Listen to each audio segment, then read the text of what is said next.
Hello friends, Assalamu alaikum and welcome to Islamic Soul Story. دریائے فرات کا رخ بدل دینا یا خشک ہونا۔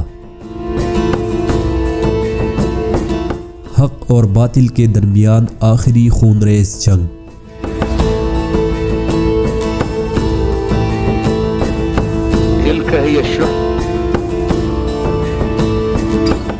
حرم شریف کے قریب خونریزی۔ دوستو، اس ویڈیو کو آخری لمحے تک ضرور دیکھیے گا اور اس کو لائک کرنا نہ بھولیے گا۔ امام مہدی علیہ السلام کے ظہور سے قبل حرم کے قریب خونریزی کی پیشن گوئی۔ اسلامی روایات میں مسجد الحرام کے اندر خونریزی کے بعد اس کے قریب یا آس پاس خونریزی کا ذکر ملتا ہے۔ 31 جولائی 1987 کو ایران سے آئے شیعہ زائرین نے پرامن انداز میں مسجد الحرام کی طرف امریکہ اور اسرائیل کے خلاف نعرے بازی کرتے ہوئے مارچ کا آغاز کیا، لیکن بہت جلد ہی یہ پرامن مارچ پرتشدد مظاہروں اور ہنگاموں میں تبدیل ہو گیا۔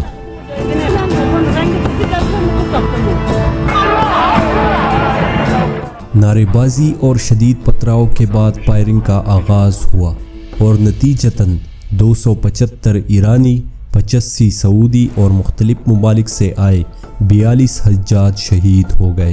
سعودی اور ایرانیوں نے حج کے مقدس موقع پر خون بہا کر بڑے گناہ کا ارتکاب کیا اور اسی طرح 1400 سال پہلے کی ایک اور بڑی پیشگوئی پوری ہو گئی۔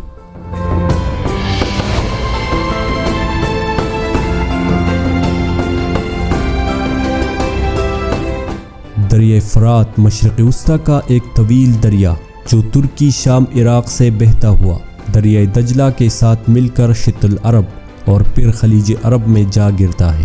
دوستو، ظہور امام مہدی علیہ السلام کی ایک اور علامت یہ بھی بیان ہوتی ہے کہ دریائے فرات اپنا رخ بدل کر سونے کے پہاڑ کو ظاہر کر دے گا۔ لوگ اس کے خاطر لڑیں گے اور بڑی تعداد میں قتل ہو جائیں گے۔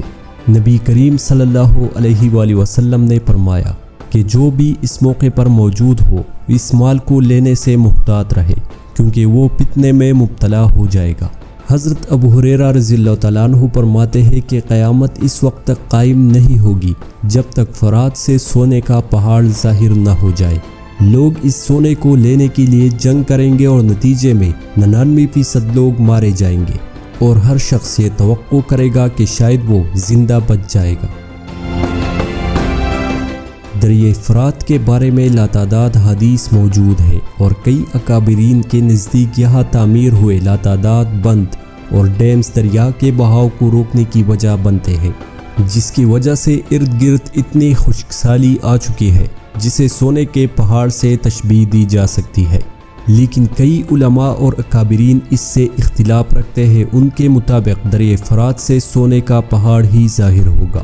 اس کے برعکس عیسائیوں کا عقیدہ یہ ہے کہ آخر الزمان سے پہلے دریائے فرات مکمل طور پر خشک ہو جائے گا، اور انتہائی موقر امریکی اخبار دی نیو یارک ٹائمز اپنی جولائی 2009 کی اشاعت میں اس دریا کے خشک ہونے کو انتہائی اہمیت دیتا ہے اور اسے دنیا کے خاتمے کے علامتوں میں سے ایک ظاہر کرتا ہے۔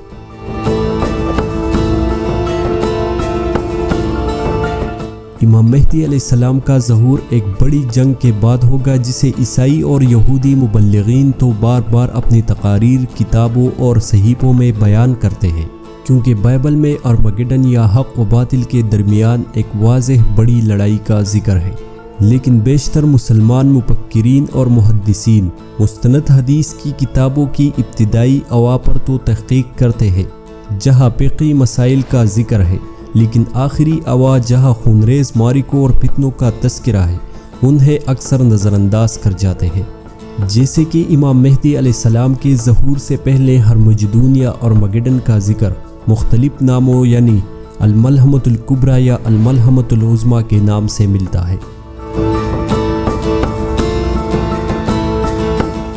ہرمجدون یا ارمگیڈن چونکہ انجیل سمیت دیگر صحیفوں میں کثرت سے ہے، اس لیے یہ تصور کیا جاتا ہے کہ یہ ایک ہی معرکے کا ذکر ہے جسے مسلمان، یہود اور نصارہ الگ الگ انداز میں بیان کرتے ہیں۔ ہرمجدون عبرانی زبان کا لفظ ہے۔ عبرانی زبان میں ہر کا مفہوم ہے پہاڑ، اور مجدون فلسطین کی ایک وادی کا نام ہے جہاں اب کوئی پہاڑ نہیں ہے۔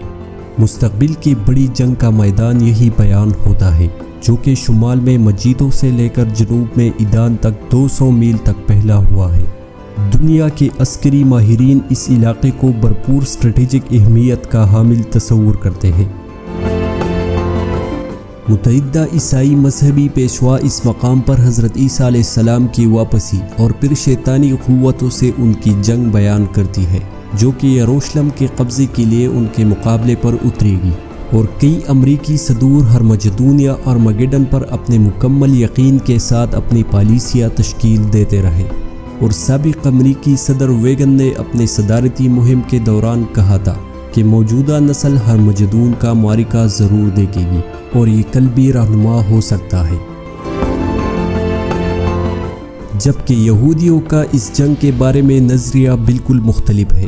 وہ کہتے ہیں کہ جب اس دنیا سے سارے یہودی اسرائیل میں آ کر آباد ہو جائیں گے تو تمام دنیا مل کر یہودیوں سے لڑیں گے، تمام قوموں کو بدترین شکست ہوگی اور تمام مذاہب ایک دوسرے میں ضم ہو جائیں گے، اور بیت المقدس میں ایک مشترکہ عبادت گاہ ہوگی، اور تمام حق کی قوتیں جب یہودیوں کے پرچم تلے جمع ہو جائے گی تو دجال کا ظہور ہوگا۔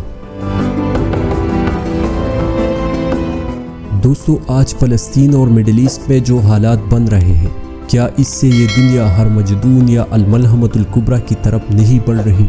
کیا یہودی دجال کے لیے راستہ ہموار نہیں کر رہے؟ دن رات ایک کر کے یہود و نصارہ مسجد الاقصی کو گرانے کی سازشوں میں مصروف ہے۔ اس بارے میں آپ کی کیا رائے ہے؟